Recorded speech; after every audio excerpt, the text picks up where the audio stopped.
To this day, the shofar still brings out the inner child in me. As a boy, it was the bait my parents used to lure me into the synagogue on Rosh Hashanah, and I can remember sitting on my father's shoulders, craning my neck to get a better glimpse of the rabbi holding the hollowed-out ram's horn. Today, from the bima, I see that same excitement. Children sitting atop their parents' shoulders, waiting to hear the shofar's sound. Even as an adult, it inspires that inner child in me. First a tikiyah, a long, unbroken blast, then shvarim, 3 haunting blasts, then truah, 9 staccato blasts, and finally back to a longer and stronger tikiyah gedolah. But my friends, the sounds of the shofar are not accidental. The blasts, they are reminiscent of the spiritual journey, first wholeness, which for whatever reason is interrupted by brokenness, which spirals to shattering, but then gives birth to a new and stronger wholeness, reminding us that sometimes the best versions of ourselves is born out of hardship. As Hemingway wrote, life breaks us all, but some of us grow stronger at the broken places. Last year at this time, I reached clumsily for my shofar, and it slipped through my fingers and onto the floor, and the crack was louder than the sound of the shofar itself, and sure enough, a chunk the size of a dime broke off the wide end.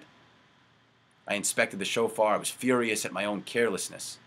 Thankfully, it wasn't cracked through. It was only missing that little piece at the end, and upon reflection, I realized that my imperfect shofar was actually the perfect metaphor.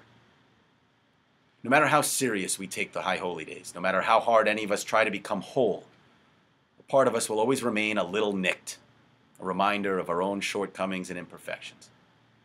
And it's easy to get confused by the liturgy to think that the high holy days demand perfection from us, but that's not the case. They demand a process, a journey, a struggle, and we'll join together and we'll beat our chests and we'll strive for purity and holiness of tikiyah gedolah, and we'll try to mend the broken pieces into something stronger and more resilient, but it's the process, not perfection, that define the high holy days. So my shofar has a little nick in it. Well, so do we all.